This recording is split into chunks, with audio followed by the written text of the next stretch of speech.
बिस्मिल्लाहिर्रहमानिर्रहीम। अस्सलाम वालेकुम स्टूडेंट्स। बेटा तमाम बच्चों से गुजारिश है आज हम न्यूमेरिकल्स की पहली क्लास लेने जा रहे हैं यूनिट नंबर 17 जिसका नाम है सेकंड लॉ ऑफ थर्मोडायनेमिक्स की। अच्छा, सेकंड लॉ ऑफ थर्मोडायनेमिक्स में जो न्यूमेरिकल सबसे ज़्यादा इंपॉर्टेंट है या आते हैं या पूछे जाते हैं वो कार्नेट इंजन की न्यूमेरिकल्स हैं। तो अगर बिल फर्स्ट, अच्छा बुक के आपके पेज नंबर 53 पे न्यूमेरिकल्स हैं। न्यूमेरिकल नंबर 1 आज मैं सॉल्व करवाऊंगा। पूरी क्लास से रिक्वेस्ट होगी कि शुरू के 5 से 10 मिनट जो मैं भी समझा रहा हूँ ना बातें, इनको तवज्जो के साथ सुनना, क्योंकि इसके बाद होमवर्क बहुत सारा मिल जाएगा भी आप लोगों को। और आज वेंसडे ट्यूसडे है, आज कल भी क्लास मतलब। तो कार्नेट इंजन, अच्छा मैं हाथ के हाथ इस वजह से करवा दे रहा हूँ कि कल हमने कार्नेट इंजन पढ़ा है। तो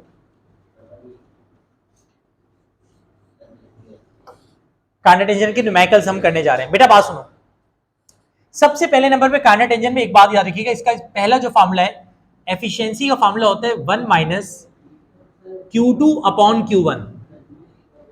ठीक है, 1 माइनस Q2। शहजाद और उसके पड़ोसी चुप हो जाओ बेटा, बात ही नहीं करना। 1 माइनस Q2 अपॉन Q1। अच्छा एक बात याद रखिएगा, यहां पे Q2 क्या है Q1 क्या है, इसको जरा समझिएगा। पहली बात, हमेशा Q1 must be greater than Q2, क्योंकि Q2 निकलने वाली हीट है, Q1 अंदर जाने वाली हीट है। तो Q1 वो हीट है कि जो एब्जॉर्ब होती है,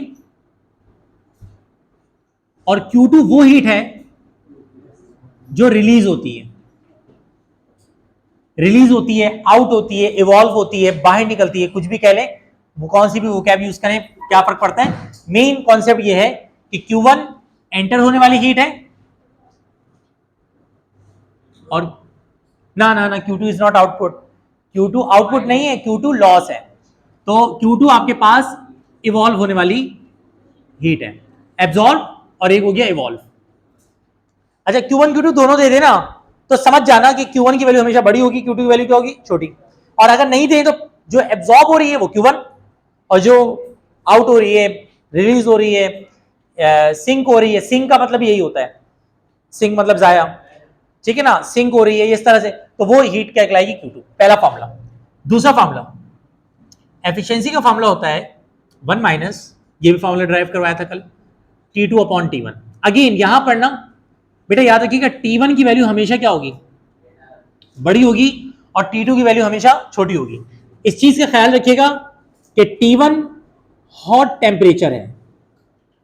T1 वो टेम्परेचर है जो क्या है, हॉट, यानी हॉट टेम्परेचर, हॉट बॉडी का टेम्परेचर T1, और कोल्ड बॉडी का टेम्परेचर क्या होगा, T2। इतना मैं आपको बताता चलूं, मैं जो जो फॉर्मुलाज एक्सप्लेन कर रहा हूं, जितने मैं होमवर्क दूंगा सब इसी से होंगे। जो जो कार्नेट इंजन के न्यूमेरिकल्स अभी आपकी पूरी बुक में आएंगे, मतलब इस चैप्टर में आएंगे, वो सब इसी से होंगे। और सबसे इंपॉर्टेंट टॉपिक है इस चैप्टर का, न्यूमेरिकल के पॉइंट ऑफ व्यू से भी और थ्योरी के पॉइंट ऑफ व्यू से भी कार्नेट इंजन। आगे बढ़ जाते हैं, तीसरे नंबर पे आए। ये दो फार्मुलाज हो गए। एफिशिएंसी का एक और फार्मूला होता है, एफिशिएंसी का एक और फार्मूला होता है डेल्टा क्यू। अच्छा डेल्टा क्यू क्या है, अपना delta W, delta W upon Q1।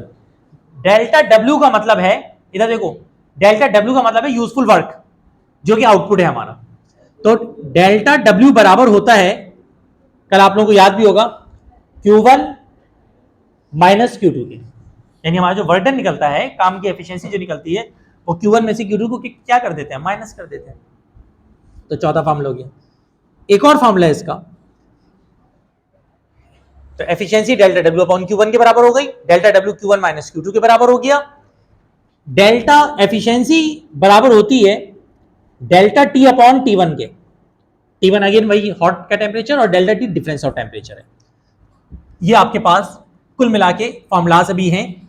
एक और फॉर्मूला लिख दे रहा हूं, मुझे नहीं पता यूज अभी करेंगे नहीं करेंगे। अगर पावर दे दें तो delta W upon time use करेंगे। या मैं खुद भी जाहिर सी बात है फर्स्ट टाइम ये बुक पढ़ा रहा हूँ, फर्स्ट टाइम मैं को फेस कर रहा हूँ, तो मुझे नहीं पता ये वाला फॉर्मूला यूज करेंगे नहीं करेंगे आपके बुक में, लेकिन ये वाला फॉर्मूला भी अक्सर कार्नेट इंजन के न्यूमेरिकल्स में यूज होता है। तो खैर ये आपके पास कुछ मामलात हैं। 4 चीजें जहन में घुसा लीजिए, 4 चीजें। अंदर जाने वाली हीट Q1, बाहर निकलने वाली हीट Q2, हॉट वाला टेम्परेचर T1, कोल्ड वाला टेम्परेचर T2। एफिशिएंसी तो एफिशिएंसी है। अब चलते हैं क्वेश्चन के ऊपर, क्वेश्चन नंबर 1। इधर देखिएगा, ये बुक का आपका क्वेश्चन नंबर 1 है। मैं आप लोगों से पूछ पूछ के डेटा बनाऊंगा, समझ लें आप लोग मुझे चीटिंग करवा रहे हैं, और मैं देखता हूं कि आप लोग बता पाते नहीं बता पाते। भाई न्यूमेरिकल में मेन चीज क्या होती है? डेटा। ये याद रखिएगा, न्यूमेरिकल की मेन चीज डेटा है। डेटा ढंग का बना लिया ना, उसके बाद अगर आपको फॉर्मूला याद है तो फिर उसमें बचा कुछ नहीं, उसके बाद बाकी आपकी वो इंटेलिजेंस बच गई जो आपने मैथ सीखी भी है, कुछ है नहीं उसके बाद। तो डेटा बनाते हुए अब आप पहला सवाल कह रहे हैं, अ कार्नट इंजन टेक्स, इधर देखिएगा, a Carnot engine takes word पे फोकस रखिएगा। A Carnot engine takes 2000 joule. Joule है तो या तो ये Q1 है या तो ये Q2 है, क्योंकि जूल है तो T1 T2 तो नहीं हो सकता, वो केल्विन सेल्सियस में होता है। तो अ कार्नट इंजन टेक्स 2000 जूल। हाँ, तो क्या करें इसका? Q1, बात खत्म। ये आप लोगों ने बताया, मैंने नहीं लिखा, आप लोग कह रहे हैं Q1 है और आप लोगों ने सही बोला है Q1 है ये। कह रहे हैं Carnot engine takes 2000 joule of heat from a reservoir at 500 kelvin. अब नहीं, एट 500 केल्विन का अभी फिलहाल हम फैसला जानबूझ के नहीं कर रहे हैं। एट 500 केल्विन बोल आप जो रहे वो सही रहे, लेकिन मैंने भी रहने दिया कि जरा आगे भी पता चले हॉट है कोल्ड है क्या है, आगे चलते हैं ना। At 500 kelvin does some work. अच्छा जी, बहुत शुक्रिया। एंड डिस्कार्ड, अब देखो यहां पे मैंने बोला लॉस, ये डिस्कार्ड, ठीक है, discard some heat to reservoir, discard some heat to reservoir, बोल हीट रहे दे टेम्परेचर रहे एट 350 केल्विन। भाईजान ये 350 केल्विन क्या है? इसके मुतालिक आप कसम खा सकते हैं कि कंफर्म कौन है? T2 है, क्योंकि डिस्कार्ड, तो अब ये T2 है तो ये T1 हो जाएगा, खत्म हो गई बात। अब ये कंफर्म हो गया T1 ही है। कहते हैं how much heat is discard, दिया टेम्परेचर है। अच्छा, टेम्परेचर को कैसे पहचाना हमने? केल्विन से। यूनिट, डेटा हमेशा यूनिट से लगाना, हत्ता कि बोला उन्होंने, देखो डिस्कार्ड सम हीट 350 केल्विन, तो वो हम हीट वीट को फोकस नहीं करेंगे, यूनिट के हिसाब से डेटा बनाएंगे, क्योंकि केल्विन लगा हुआ है तो ये T2 है। अब जरा सवाल पे देखो क्या कह रहे हैं how much heat is discarded, क्या निकालना है? Q2। ठीक है, कॉन्सेप्ट क्लियर हो तो खुद डेटा बना रहे हैं आप। Q2, आगे बढ़े। एक और फरमाइश है, हाउ मच वर्क डज, और एक और बात कह रहे हैं,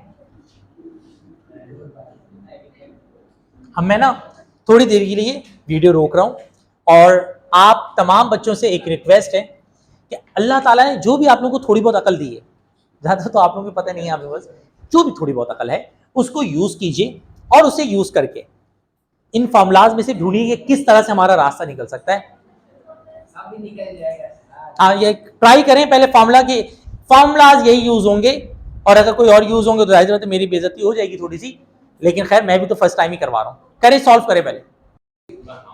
बहुत सिंपल, इतना टाइम मैंने आप लोगों को दिया, जो बच्चे कर चुके हैं गुड, जो नहीं कर पाए कोई मसला नहीं है, बहुत आसान है, सिंपल न्यूमेरिकल में बताओ स्टेप सॉल्यूशन। देखो सबसे पहले नंबर पे ना T1 भी अपने को पता है, T2 भी अपने को पता है, तो हम एफिशिएंसी का फॉर्मूला लगाएंगे 1 माइनस T2 अपॉन T1। सुनते जाओ, T2 पता है, T1 पता है, क्या निकल जाएगी? एफिशिएंसी। पहले एक आंसर आ गया। अच्छा, जब ये एफिशिएंसी निकल गई ना, उसके बाद आप फॉर्मूला पता है कौन सा लगाना? अपने को क्या पता है? Q1 पता है। एफिशिएंसी का फॉर्मूला होता है वो वाला, देखो 3 number, delta W upon Q1। Efficiency पता चल गई है, Q1 ऑलरेडी पता है, क्या निकल जाएगा? दूसरा आंसर भी आ जाएगा। अब क्या निकालना था? अब क्या निकालना था? Q2 कैसे निकालें बताओ? Delta W is equal to Q1 minus Q2। आपस की बात यह है कि अब Q1 भी निकल चुका है, Q2 तो नहीं, Q1 तो पहले से हमें पता है। एफिशिएंसी का कौन सा वाला? इसके मुकाबले में मुश्किल है, बोल तुम गलत नहीं रहे हो, Q2 निकालने के लिए पहला फार्मूला भी यूज कर सकते हैं, क्योंकि एफिशिएंसी भी हमें पता है, Q1 भी पता है, लेकिन वो फार्मूला, उस फार्मूले को देखो, इस फार्मूले को देखो, दिल आ गया ना इस पे, तो बस खत्म हो गई बात। ठीक है, तो delta W Q1 minus Q2, delta W हमें पता चल चुका है, और Q1 जो है, Q1 जो है डेटा में क्या निकल जाएगा, Q2। इस मेथड से सॉल्व करो, जो आंसर है उस पे बॉक्स बना देना। बुक में क्या आंसर गिवन है मुझे नहीं पता, लेकिन जो हमारा आंसर आएगा वो क्या होगा, एक्यूरेट होगा। वो तो परसेंट रेशियो निकालने, जब आंसर को एक्सप्रेस करोगे ना तो मल्टीप्लाई बाय 100 करके परसेंट में आंसर शो करोगे, लेकिन यहाँ पे जब वैल्यू पुट करना ना तो परसेंट वाली नहीं, पॉइंट वाली वैल्यू पुट करना, क्योंकि डेटा में अपना न्यूमेरिकल सॉल्व करते हुए कभी परसेंट में वैल्यू नहीं पुट करते हैं। चलो बेटा सॉल्व करो, आंसर निकालो जल्दी से। चलें जी, आंसर्स की तरफ चलते हैं। यहां पर एफिशिएंसी निकालनी है, तो 1 माइनस T2 T2 T2 350, और T1 कितना है 500। बेटा 1 माइनस, जरा 350 को 500 से डिवाइड करो। अच्छा चलो तुम्हारी मान लेता हूं, आज तुम्हारी बात रख ली, पूरा 0.3। अच्छा ये जो 0.3 आ रहा है ना, ये हमारा देख लिया से आंसर है, लेकिन हमेशा याद रखना एफिशिएंसी निकालनी है ना, तो इसको मल्टीप्लाई में क्या कर देंगे हम, 100 कर देंगे, तो 0.3 हमारा आंसर आ गया है। अब इसको हम और करके, एफिशिएंसी हमेशा परसेंट में शो की जाती है, तो 0.3 मल्टीप्लाई में क्या करेंगे 100, तो 30% will be the final answer. ये एक आंसर आ गया। वैल्यू कभी भी पुट फॉर्मूले में ये वाली की जाएगी, ये वाली नहीं की जाएगी। अब यहां पर आओ, एफिशिएंसी कितना है 0.3, डेल्टा डब्ल्यू की वैल्यू कितनी है मालूम करनी है, और Q1 कितना है 2000 है, 2000 है, ठीक है, ये मल्टीप्लाई हो जाएगा, 0.3 मल्टीप्लाई बाय 2000 डेल्टा डब्ल्यू, तो डेल्टा डब्ल्यू का आंसर जो आ गया मेरी 600 जूल। 6 है भाई, तो 600 जूल हमारे पास एक और आंसर आ गया। अब डेल्टा डब्ल्यू कितना आ गया 600, Q1 कितना है माइनस Q2, ये माइनस है, तो Q2 हो जाएगा 2000 में से 600 क्या कर देंगे माइनस करो, माइनस 1400 जूल। सही है सारे ये आंसर। अच्छा अब ना एक काम करो, बुक पे आओ, आप तमाम बच्चे जरा बुक निकालो, पेज नंबर 53, पेज नंबर 53। अब मैं देखता हूं कार्नट इंजन से रिलेटेड जो न्यूमेरिकल है ना, होमवर्क दे देता हूं, फिर नेक्स्ट क्लास में करेंगे, कोशिश करें फिर कल तक कर लो। पहला न्यूमेरिकल तो मैंने करा दिया, नहीं नहीं मैंने आसान नहीं कराया, मैंने तो पहला वाला करा दिया, ऐसे इल्जाम क्यों लगा रहे हैं। हाँ तो मोस्ट मुश्किल न्यूमेरिकल निकाल के दे तो वो भी करा दूंगा यार, ऐसे मतलब सर के टैलेंट पे शक। हाँ अच्छा क्वेश्चन नंबर 1 तो हो गया, क्वेश्चन नंबर 2 दे रहे को जरा, नहीं करना 2, नहीं मतलब क्वेश्चन नंबर 2 उसका नहीं है, कार्नेट इंजन में नहीं।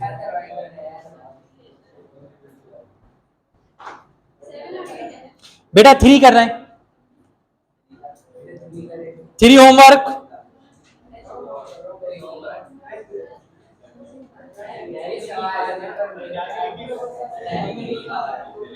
बेटा 4 होमवर्क, 3 होमवर्क, 4 होमवर्क, बेटा 5 होमवर्क,